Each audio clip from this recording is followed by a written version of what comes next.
یہ پابندی تم پر نہیں لگی، تم سے پہلے والوں پر بھی پابندی عائد ہوئی تھی۔ یہ اس کی نوٹیفیکیشن ہے کہ کوئی نئی پابندی نہیں، بلکہ تم سے پہلے جو لوگ تھے وہ بھی اللہ کو چاہتے تھے، یہ عمل وہ بھی کرتے تھے، تم بھی وہی عمل کرو۔ پھر ایام 20 کے روزوں کے لیے آتا ہے، ایک عبادت ایسی ہے کہ تمام انبیاء نے روزے کو رکھا۔ حضرت آدم علیہ السلام کے بارے میں آتا ہے، جب ان کو دنیا میں بھیجا گیا تو ان کا جنتی حسن جنت ہی میں رہ گیا۔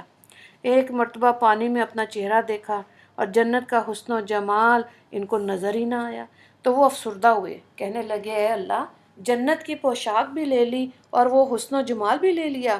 اللہ تعالیٰ نے کہا کہ تم مہینے کے 3 روزے رکھ لیا کرو، جن کو ایام 20 کہتے ہیں۔ مشہور قول کے مطابق چاند کے اعتبار سے وہ تاریخیں 13، 14، 15 ہیں۔ چونکہ ان 3 تاریخوں میں چاند کی روشنی بھرپور ہوتی ہے، راتیں روشن ہوتی ہیں، تو ان روزوں کی برکت سے آپ کے چہرے پہ جو نور آئے گا وہ جنتی نور کے مشابہ ہوگا۔ چنانچہ انہوں نے ایام 20 کے روزے رکھنے شروع کر دیے۔ سبحان اللہ۔ حضرت نوح علیہ السلام نے بھی روزے رکھے۔ حضرت داؤد علیہ السلام کو اللہ نے دنیا کی بادشاہی بھی دی اور پیغمبری بھی عطا کی۔ انہوں نے ایک دن روزہ، ایک دن افطار کا معمول بنایا، اس طرح وہ سال کے 6 مہینے روزہ رکھتے تھے۔ حضرت موسیٰ علیہ السلام جب کوہ طور پر گئے تو انہوں نے 40 دن روزہ رکھے۔ حضرت یحییٰ علیہ السلام نے بھی روزے رکھے۔ حضرت عیسیٰ علیہ السلام نے بھی 2 مہینے روزہ رکھے۔ اور تو اور دیکھیں کہ ہندو براہمن بھی 24 روزے رکھتے ہیں اور وہ اس کو برت کہتے ہیں۔ جین مت میں بھی 40 دن کا روزہ موجود ہے۔ یہاں ایک نقطہ یہ ہے کہ نبی کریم صلی اللہ علیہ وآلہ وسلم تو امی تھے۔ امی کا مطلب ہے کہ جس نے کسی کے سامنے شاگرد بن کر تعلیم نہ پائی ہو۔ چنانچہ آپ نے نہ تو کوئی کتاب پڑھی، نہ تقابل ادیان کا کوئی مضمون پڑھا، نہ آپ کو کسی نے عیسائیت پڑھائی، نہ یہودیت، نہ انبیاء کے مذاہب پڑھائے، مگر اس کے باوجود اللہ رب العزت کے پیارے محبوب نے محنت کی اور یہ کہا کہ روزے پہلے لوگوں پر بھی فرض تھے۔ پچھلے لوگوں سے متعلق کوئی بندہ ایسی بات کر ہی نہیں سکتا جس کے پاس علم نہ ہو، تو یہ آپ کے علم و معجزے کی دلیل ہے، کیونکہ بغیر علم کیسے کوئی دعویٰ کر سکتا ہے۔ یعنی پوری دنیا میں تحقیق کرنے والے آج نبی کریم صلی اللہ علیہ وآلہ وسلم کی گویا تصدیق کر رہے ہیں اور ان کی عظمت کا لوہا مان رہے ہیں کہ انہوں نے 1400 سال پہلے جو فرمایا کما کتب علی الذین من قبلکم، وہ بالکل واقعے کے مطابق، تو اس سے پتہ چلا کہ دنیا کی ہر عبادت کرنے والے قوم نے روزے رکھے۔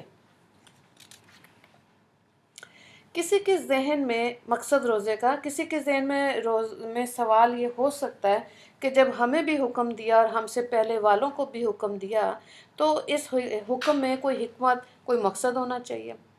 اللہ تعالیٰ نے مقصد بھی بتایا کہ اس سے ہمیں فائدہ نہیں پہنچتا، یا ہمارے بجٹ میں کمی کی وجہ سے روزوں کا حکم، یا ہمارے خزانے میں کمی کا مسئلہ نہیں کہ کھانا پینا بند کر کے تم اپنے خرچے کم کر لو، بلکہ اے بندے اس کا فائدہ بھی تمہیں ہی ہے۔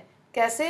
تاکہ تم لعلکم تتقون، تاکہ تم متقی پرہیزگار بن جاؤ اور تمہاری تربیت ہو جائے، تم اپنے نفس پر قابو پالو۔ تو روزے کا اصل مقصد انسان کے اندر تقویٰ پیدا کرنا ہے۔ سبحان اللہ۔ اسی طرح دیکھیں، اگر اللہ کے کہنے کے مطابق سال میں جائز چیزوں کو بھی دن میں چھوڑ سکتے ہیں، تو کیا سال کے باقی مہینوں میں ناجائز چیزوں کو نہیں چھوڑ سکتے؟ بلکہ جب اللہ کہتا ہے تم نے اتنی اچھی اور جائز چیزوں کو چھوڑا، تو پھر سال کی باقی حصوں میں ناجائز چیزوں کو چھوڑنا بے حد آسان ہے۔ تو رمضان کے مہینے میں اس چیز کی بھی پریکٹس ہو جاتی ہے۔ اس لیے تمام تعلیمات کا خلاصہ، عبادتوں کا نچوڑ، لب لباب انسان کا متقی اور پرہیزگار بن جانا ہے۔ چنانچہ جتنی بھی عبادتیں ہیں ان کا مقصد تقویٰ ہے۔ اللہ تعالیٰ فرماتے ہیں یا ایھا الناس اعبدوا ربکم الذی، اے انسانوں عبادت کرو اپنے پروردگار کی، خلقکم والذین من قبلکم لعلکم تتقون، جس نے تم کو پیدا کیا اور تم سے پہلے والوں کو بھی پیدا کیا تاکہ تم متقی بن جاؤ۔ تو پھر اس کے ساتھ دیکھیں قربانی کے ذریعے اللہ تعالیٰ کے راستے میں ایک جان قربان کرتے ہیں۔ اس قربانی کا مقصد اللہ تعالیٰ نے کیا کہا؟ پارہ نمبر 17 آیت نمبر 37 میں ہے، لن ینال اللہ لحومها ولا دماؤها ولکن ینالہ التقوی۔ اللہ پاک کو نہ تو اس کا خون پہنچتا ہے نہ گوشت، ہمیں تو تقوی پہنچتا ہے۔ انسان حج کرتا ہے، بیت اللہ شریف کی زیارت کرتا ہے، لیکن حج کا اصل مقصد کیا ہے؟ کہ تقوی حاصل کیا جائے، اللہ کا گھر بنائے، مسجد بنائے۔ تو اس کا مقصد بھی یہی ہے کہ ہر کام کا مقصد کیا ہے؟ تقوی حاصل کرنا۔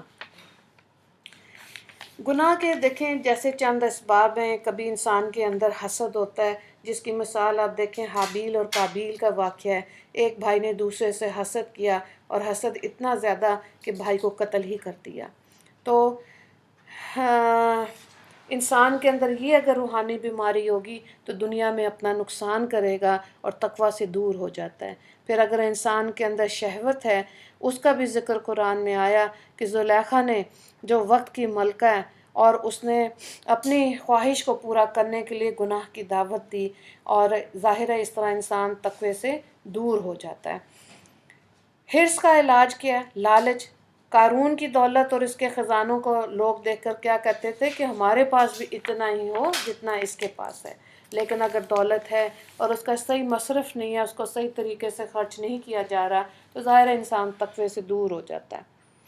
تو معلوم ہوا تقوی کا اثر جب تقوی دل میں ہوتا ہے تو انسان نہ حرص کرتا ہے، نہ اس کے اندر شہوت آتی ہے کہ گناہ کرے، بلکہ اس کے اندر دینی استقامت آ جاتی ہے کہ اگر غم کے پہاڑ اس پہ توڑ دیے جائیں تو بھی اس کے پائے استقامت میں کوئی تزلزل نہیں آتا۔ چنانچہ حضرت موسیٰ علیہ السلام پر جادوگر ایمان لے آئے، دل اللہ کی محبت سے بھر گیا، تقوی دل میں آ گیا۔ سبحان اللہ۔ اسی طرح سے حضرت آسیہ رضی اللہ تعالیٰ عنہ کا واقعہ دیکھیں، ان کے ایمان کو جانتے ہوئے فرعون نے ان پہ ظلم و زیادتی کی اور گھر سے نکال دیا۔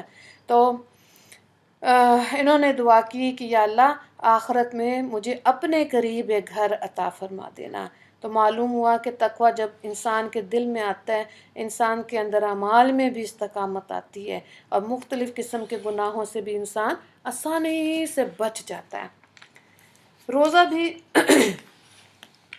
روزے کو دیکھیں، اب اگر کسی نے روزہ رکھا ہے، گانا بھی سنا ہے، روزہ بھی رکھا، غیر محرم کا نظارہ بھی کیا ہے، لوگوں پہ بہتان لگا رہا ہے، جھوٹ بول رہا ہے، دھوکہ دے رہا ہے، روزے دار بھی ہے، تو ظاہر ہے یہ ظاہر داری کر رہا ہے، اصل میں یہ روزہ تو نہیں ہے نا جو تقوی بناتا ہے۔ اور اسی لیے حدیث پاک میں ہے کہ اگر کوئی روزے دار ہو اور دوسرا بندہ اس سے جھگڑا کرے تو اس کو کہہ دینا چاہیے کہ بھائی میں روزے دار ہوں، میں جھگڑا نہیں کر سکتا، نہ غصے کی بات کر سکتا ہوں۔ تو روزے کا اصل مقصد اپنے جسم کو گناہوں سے بچانا ہے۔ روزہ ایک ایسا عمل ہے جو قیامت کے دن شفاعت کرے گا، جس طرح قیامت کے دن نبی علیہ السلام شفاعت فرمائیں گے، اسی طرح روزہ اور قرآن شفاعت کرے گا۔ حدیث پاک میں آتا ہے الصیام والقرآن یشفعان یوم القیامت۔ مشکات نے اس کو روایت کیا، روزہ اور قرآن قیامت کے دن شفاعت کریں گے، لہٰذا ہم روزے کو جتنا کامل بنائیں گے، اپنی بھوک بھی چھوڑتے ہیں، عبادات بھی کرتے ہیں اور جسم کے اعضاء سے گناہ کرنا چھوڑیں گے، قیامت کے دن اللہ کے حضور یہ ہماری شفاعت کرے گا۔ حدیث پاک میں آتا ہے کہ جنت میں ایک دروازہ ہے جس کا نام باب الریان ہے، قیامت کے دن آواز دی جائے گی، لوگوں تم میں سے جو اچھا روزہ رکھنے والے تھے وہ سب اس دروازے سے داخل ہو جائیں۔ اب دیکھیں کہ ہماری نیکی اور روزے کی مثال ایسی ہے جیسے بچہ اگر پہلی جماعت میں جائے تو اسکول سے واپسی پر اپنی کاپی پہ یا تختی پر کچھ لائنیں لگا لیتا ہے ٹیڑھی میڑھی، ہے نا، اور گھر آ کے کہتا ہے کہ یہ دیکھیں میں نے آج کام کیا، اور باپ خوش ہوتا ہے نا، انعام دیتا ہے شفقت کی وجہ سے۔ تو اس بچے کی محنت ہوتی ہے، وہ سمجھتا ہے سمجھ رہا ہے کہ کمزور ہے، لیکن اس نے لکھا تو ہے نا۔ ہماری عبادتیں ایسی ہیں، لہٰذا ہم کہیں کہ اے اللہ آپ جانتے ہیں کہ ہم کمزور ہیں، ہمارے اندر بڑی خرابیاں ہیں، ہم نے روزہ رکھ کر حفاظت کرنے کی کوشش تو کی لیکن پوری طرح حق ادا نہ کر سکے۔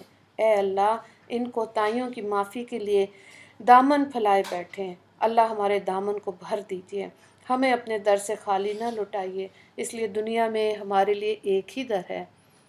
اللہ تو مجھے رد کرے گا تجھے کوئی فرق نہیں پڑتا، فرق تو ہمیں پڑتا ہے، ہماری زندگی کا مسئلہ ہے، ہماری آخرت کا مسئلہ ہے۔ یا اللہ ہماری غلطیاں، سختیاں، گناہ اور سزاؤں کو معاف فرما دیجیے۔ ایک بات یاد رکھنی چاہیے ہمیں کہ نبی کریم صلی اللہ علیہ وآلہ وسلم نے ایک موقع پر فرمایا کہ صحابہ نے پوچھا کہ اللہ کے نبی آپ نے کس بات پر آمین کہی؟ تو فرمایا حضرت جبرائیل علیہ السلام نے جب بددعا کی کہ ناکام ہو گیا وہ انسان جس کو رمضان کا مہینہ ملا، اس کو آخری عشرہ بھی ملا، طاق راتیں بھی ملیں اور وہ اپنی بخشش نہ کروا سکا تو جہنمی ہے ایسا انسان۔ تو آپ صلی اللہ علیہ وآلہ وسلم نے آمین کہہ دیا تھا۔ دیکھیں کتنی بڑی وعید ہے نا کہ انسان کو اتنا برکتوں والا مہینہ ملے اور انسان بخشش ہی نہ کرا سکے، جس میں طاق راتیں بھی ملتی ہیں اور لیلۃ الجائزہ بھی ملتی ہے۔ لیلۃ الجائزہ وہ ہے جس کو ہم اپنی زبان میں چاند رات کہتے ہیں۔ تو چاند رات کا کوئی تصور نہیں ہے، وہ آخری رات ہوتی ہے جس میں سب سے زیادہ جہنمیوں کو جہنم سے نکالا جاتا ہے اور لوگ بازاروں میں گھوم پھر کے وہ وقت ضائع کر دیتے ہیں۔ تو اللہ تعالیٰ ہمیں صحیح وقت پر صحیح کام کرنے کی توفیق عطا فرمائے۔ ایک بزرگ سے کسی نے پوچھا کہ حضرت عید کب ہوگی؟ تو انہوں نے عجیب بات فرمائی، کہنے لگے جب دید یعنی دیدار الہی ہوگا تو عید ہوگی۔ تو جنت عدن میں اللہ رب العزت اس امت میں سے ان لوگوں کو جنت عدن میں بھی اپنا دیدار کرائیں گے۔ تو یہ جب سمجھ اور بات کان میں پہنچ جاتی ہے تو اللہ سے دعا کرنی چاہیے کہ اللہ تعالیٰ ہمیں ان لوگوں میں شامل فرمائے جو صبح شام اللہ کا دیدار فرمائیں گے۔ اللہ تعالیٰ ہمیں صحیح معنی میں دین کی سمجھ لینے کی توفیق عطا فرمائے، تقوی والی زندگی عطا فرمائے اور تمام عبادات کو صحیح معنی میں شریعت کے مطابق عمل کرنے کی، پوری کرنے کی اللہ تعالیٰ ہمیں توفیق عطا فرمائے۔ وآخر دعوانا ان الحمد للہ رب العالمین۔ اللہم اغفر لی مسلمین والمسلمات والمؤمنین والمؤمنات۔ السلام علیکم ورحمۃ اللہ وبرکاتہ۔